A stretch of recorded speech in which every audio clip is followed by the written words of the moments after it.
Donc, nous sommes prêts pour la prochaine exploration.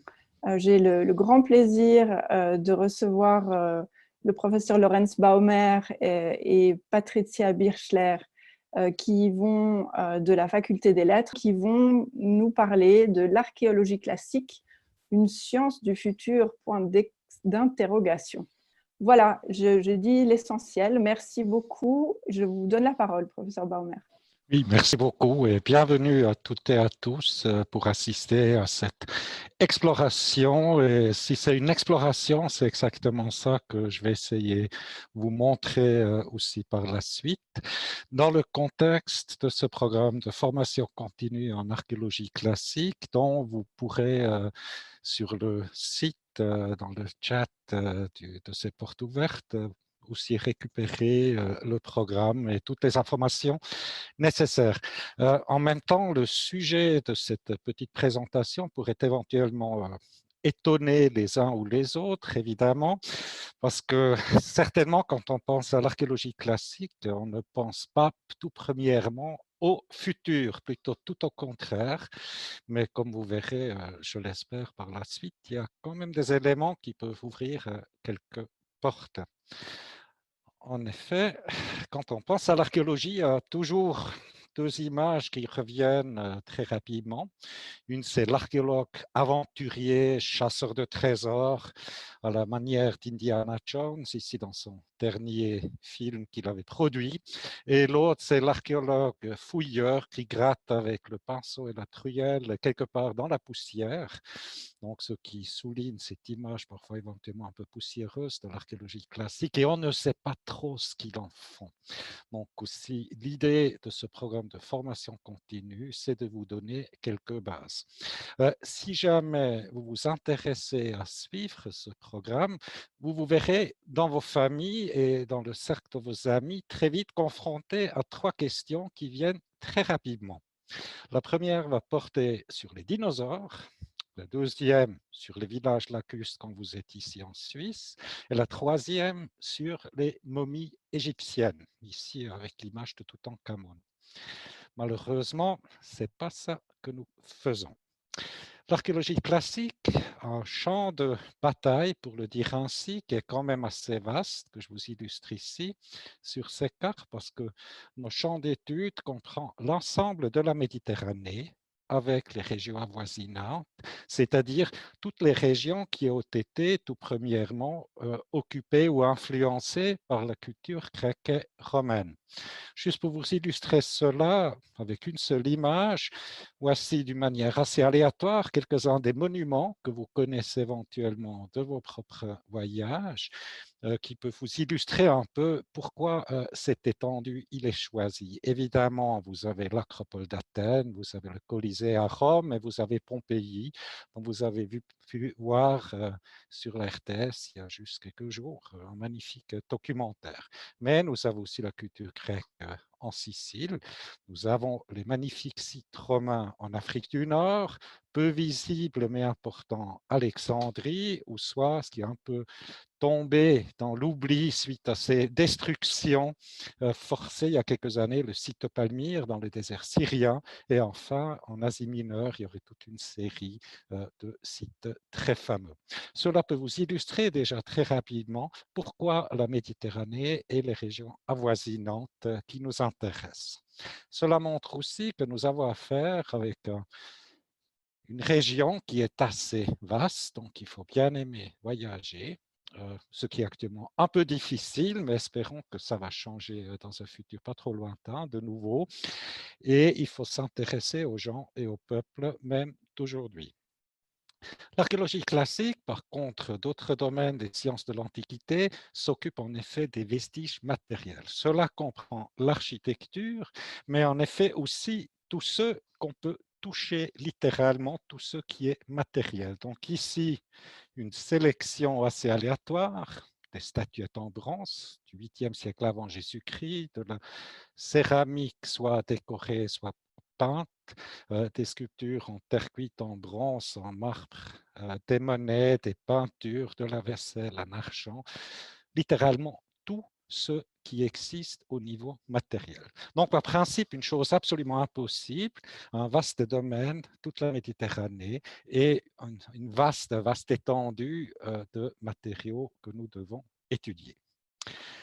Dans la pratique, pour avoir ces matériaux, évidemment, il faut étudier les matériaux, d'une part en bibliothèque et d'autre part directement sur place. Voilà quelques illustrations qui montrent un peu quelles sont les pratiques habituelles, donc la fouille dans le terrain. Juste entre parenthèses, je montre uniquement des images qui sont issues de nos propres projets. Donc voilà des fouilles dans le terrain, même sous l'eau, ça devient de plus en plus important. L'étude de minuscules restes de coquilles, l'analyse et le classement de fragments de céramique ou enfin de sculptures, d'architecture. Donc assez souvent, il faut étudier les choses sur place. Jusqu'à maintenant, et depuis plusieurs siècles, les moyens de documentation sont restés largement les mêmes.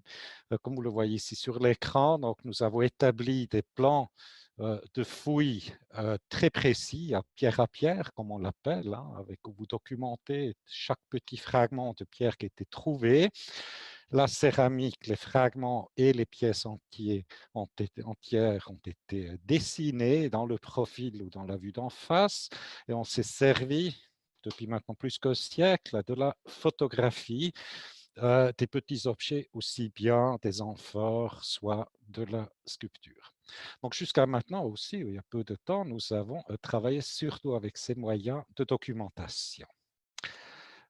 Récemment, pendant les derniers 15-20 ans, un certain nombre de technologies scientifiques sont entrées en matière. J'ai choisi ici 3 de manière un peu aléatoire.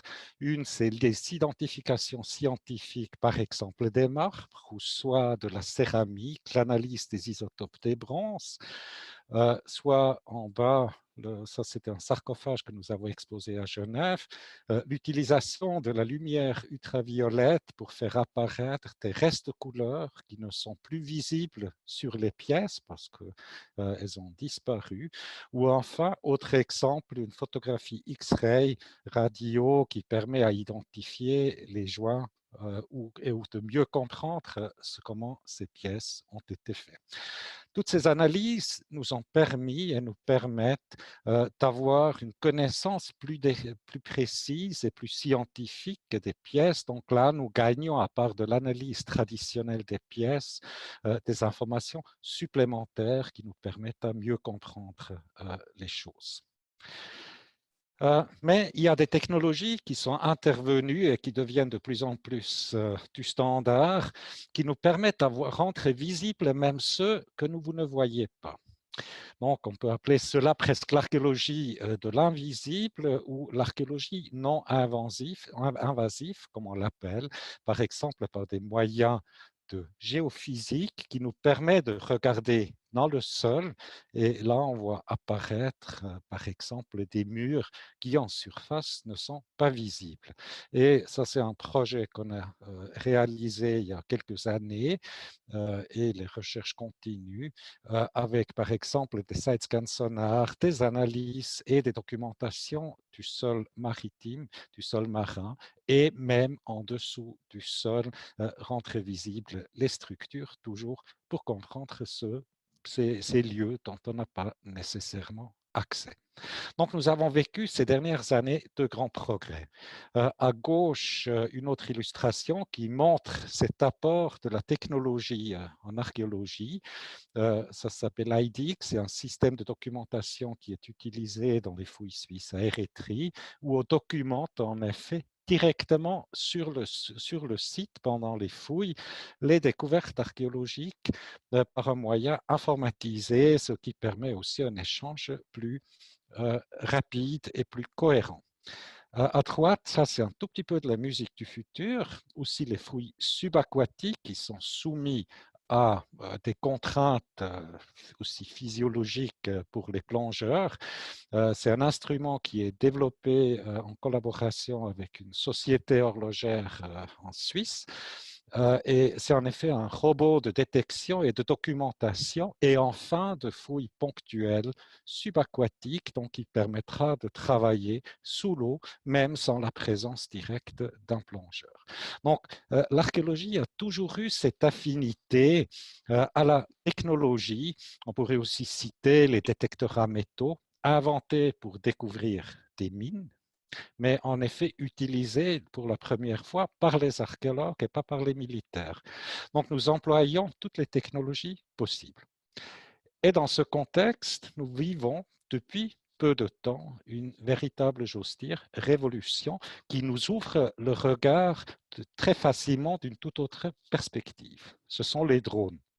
Les drones qui permettent donc très facilement de faire des photos aériennes. Vous voyez ici une fouille et puis le pilote qui dirige ce petit instrument qui a aussi l'avantage qu'il est facilement transportable.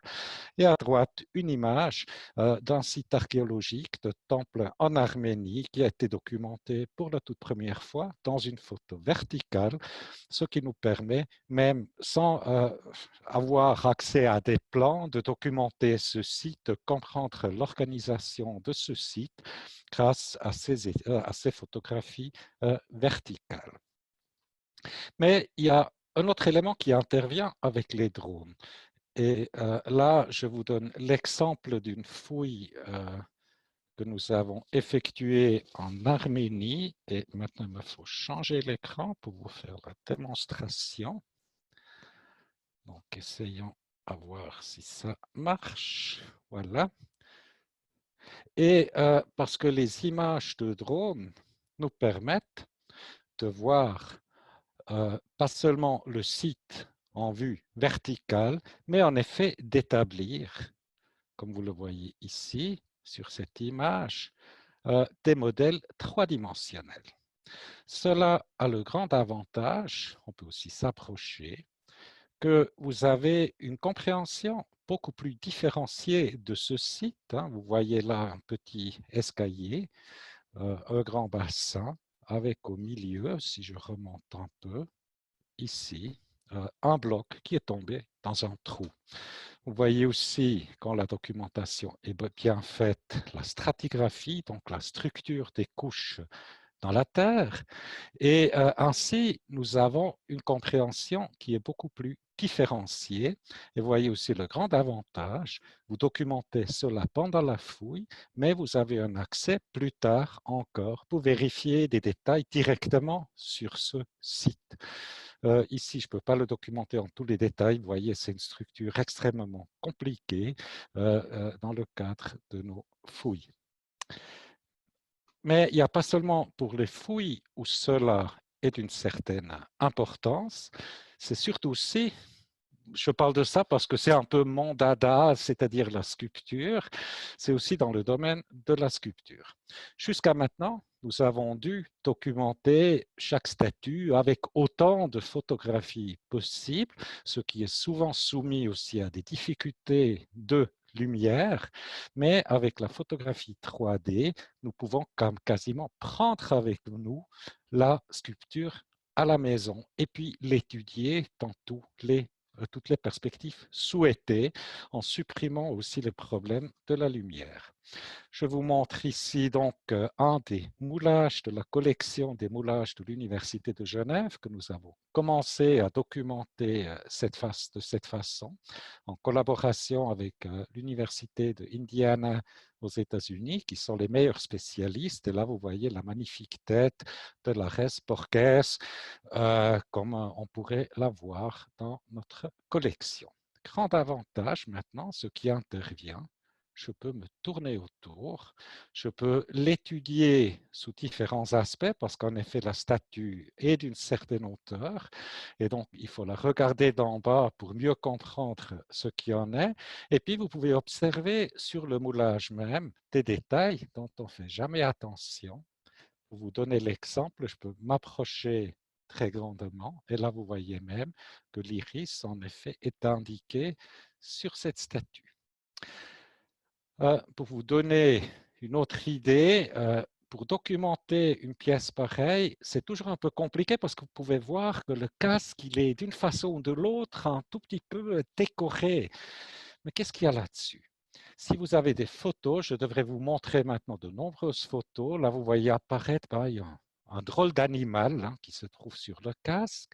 Et avec le modèle 3D, je peux me mettre en perspective. Et vous voyez, il s'agit d'un griffon avec les ailes qui est en train de le décorer. Vérification rapidement faite. Sur l'autre côté, vous trouvez l'animal aussi représenté de ce côté. Pour illustrer, donc voilà juste un premier exemple qui peut vous montrer combien aussi le numérique et surtout la documentation 3D peut impacter nos travaux et nos analyses. Pour souligner cela, j'ai choisi un deuxième exemple, un groupe que vous connaissez éventuellement même de votre propre vue, au musée du Vatican, le groupe du fameux Laocoon, donc ce prêtre de Troie avec ses deux enfants qui est attaqué par des immenses serpents. C'est la perspective dans laquelle vous pouvez voir à une certaine distance au musée du Vatican le groupe qui est placé dans une niche. Cela a un très grand désavantage. Vous ne pouvez pas tourner autour pour comprendre ce groupe. Avec le modèle 3D, profitons, regardons la chose de l'arrière. Et donc là, vous pouvez constater que l'arrière n'a qu'un intérêt secondaire. Vous voyez, bon, il y a le serpent, mais c'est plutôt une sorte qui passe là en surface. Vous voyez aussi que l'arrière de l'autel sur lequel est assis le Laocoon n'est pas travaillé et on peut observer plein de différences. Donc, alors, avec la photo 3D, avec les modèles 3D, je peux permettre dans ma chaise la situation. Ça me permet aussi de comprendre comment la statue a été placée. Profitons, regardons ce qu'on ne peut jamais faire d'en haut. Et si nous regardons ce groupe d'en haut, vous voyez qu'il est d'une très petite profondeur, mais d'une très grande largeur. C'est comme une sorte presque de tableau. Mais ce tableau, comment il faut le peindre? Alors, regardons le groupe, comme vous le voyez d'habitude, au musée, et vous pouvez constater qu'il y a des choses qui sont quand même un peu étranges. Vous remarquez que l'enfant à gauche est beaucoup plus rapproché à son père que l'enfant à droite. Ça posait énormément de questions à la recherche et ça continue à poser des questions parce que pourquoi c'est différent? Ça ne s'explique pas. On a presque l'impression que l'enfant à droite, il n'est même pas très concerné, hein, il essaie d'échapper, mais pas trop. Autre élément qui est très étrange dans cette perspective, on ne comprend pas sur quoi est assis le Laocoon. C'est quoi ça? On ne le comprend pas. Maintenant, grâce au modèle 3D, je peux tourner la pièce et maintenant, si je la tourne un tout petit peu, les choses se réaménagent. Quand je le tourne un peu, vous voyez que la distance entre les deux enfants se régularise. Vous voyez aussi que le mouvement du Laocoon qui monte vers le haut a gagné un tout autre dynamisme. Et vous voyez aussi qu'on comprend maintenant sur quoi il est assis. Donc, c'est dans ces perspectives qu'il faut voir le groupe et aucune autre. Donc, de faire cela au musée du Vatican est tout simplement impossible, alors qu'avec les modèles 3D, je peux analyser des objets 3D, au cas échéant ici des sculptures, d'une toute nouvelle façon, et je peux placer plusieurs images et plusieurs modèles un à côté de l'autre. C'est-à-dire, les nouvelles technologies nous ouvrent en effet un regard vers le futur de la recherche. Il y a d'autres technologies de documentation qui nous permettent aussi de faire cela. Ça s'appelle RTI, Reflectance Transmittance Images. Et en effet, ainsi, une pièce qui était trouvée au Proche-Orient, en Jordanie, au cas échéant, qui vous illustre ici, une photo de ces petites terres cuites. Mais voyez le problème de la lumière. Je fais une photo sous une certaine lumière et puis c'est figé comme ça. Mais malheureusement, je m'intéresse éventuellement à quelques détails qui ne sont pas visibles. La nouvelle technologie me permet maintenant tout simplement de changer la lumière directement sur la pièce. Et là, je suis très curieux si ça marche sur l'écran. Et vous voyez, je peux changer la lumière et rendre visible sur une seule photo ce qui était invisible avant. Je peux par exemple étudier maintenant ici comment exactement la goutte elle a été faite. Si je regarde la surface ici, difficile à comprendre, je peux de nouveau manipuler la lumière et vous voyez qu'il y a des petites pierres, du sable qui est dedans, qui ressort sur les images. Donc nous avons affaire en effet avec une véritable révolution de cette nouvelle technologie qui nous permettent à mieux comprendre et avoir des regards sur l'Antiquité que nous n'avons pas eu jusqu'à ce jour. Voilà les images de ce que je viens de dire. Mais il y a encore d'autres. Nous pouvons, avec ces données acquises, voici juste une seule image de nos collègues d'Indiana, reconstituer des villes entières et puis les étudier comme si nous baladions à l'intérieur de ces villes. Ça, c'est un projet que je ne peux pas présenter ici, il n'est aussi pas des nôtres, mais qui montre la ville de Rome à l'époque de Constantin, au début du IVe siècle, et qui nous permet donc de visiter littéralement l'espace qui n'existe plus. Donc une pluralité de nouvelles perspectives qui s'ouvrent dans l'archéologie et pour cette raison, je pense, j'ose quand même dire que l'archéologie, c'est une science du futur.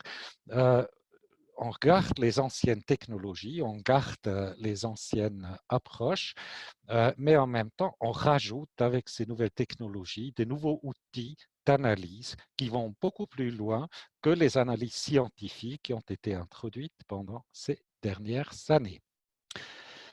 Voilà un tout petit survol. Pour terminer, aussi pour vous laisser du temps, encore deux petites informations. L'une, donc, vous pouvez recevoir des informations et le programme dans le contexte dans le chat room de langue et culture, directement de Patricia Birchler. Je vais aussi m'y rendre encore pour une petite demi-heure. Et d'autre part, pour profiter de ce système de Zoom, nous offrons à partir de ce soir, chaque mardi à 18 h, des petites conférences des collaborateurs de l'unité d'archéologie classique où vous pouvez s'assister directement et aussi poser vos questions. Voilà un petit survol, une petite exploration pour vous montrer, pour vous donner éventuellement le goût de suivre cette formation parce qu'il est bien clair que cette nouvelle technologie sera introduite aussi dans nos enseignements qui se font au moins en partie en ligne. Voilà pour l'instant. Si vous avez des questions, je suis à disposition. Merci beaucoup, professeur Baumer, pour cette exploration qui a relié le passé et le futur. J'étais partie en voyage depuis la maison. Je vous remercie pour c'est exceptionnel en ce moment. Effectivement, les participants sont maintenant invités à poser leurs questions, soit dans le chat, soit éventuellement en levant la main depuis l'écran participant. C'est toujours beaucoup d'informations, il faut la digérer un tout petit peu. C'est ça. J'ai eu une information intéressante pendant que vous parliez, que nous avons atteint les 1000 participants aux portes ouvertes. Donc, je voulais partager ça avec vous. C'est un beau succès. Ce qui nous manque encore pour un petit moment, c'est de pouvoir partager un petit verre d'amitié dans l'entrée de l'Unimail. Là, on travaille encore. Absolument. Merci de vos retours, très gentils, que je continue à lire. Merci. Et j'espère que vous allez nous rejoindre aussi pour la formation continue. Vous avez vu, c'est un terrain qui est très, très vaste et très, très grand. Et donc là, on essayera de vous donner les outils, de vous retrouver dans tous ces domaines, de la céramique à la sculpture, les monnaies, les sites, l'architecture, grecque et romaine surtout. Il n'y a pas de questions, mais n'hésitez pas de nous en faire parvenir, soit sur le stand, soit à l'occasion des conférences. Autrement, on est aussi à joindre facilement par email, soit Patricia Birchler, soit moi-même. Vous trouvez nos adresses email aussi sur le stand. dans les cartes de visite. Je me réjouis de vous revoir, pas seulement virtuellement, mais un jour aussi, dans un futur pas trop lointain, en réel. Et aussi, ça se discute un peu plus facilement, évidemment. Il faut s'habituer à ces outils informatiques. Merci à toutes et à tous qui ont assisté à ces conférences. Vous l'avez remarqué, elle m'a fait vraiment plaisir.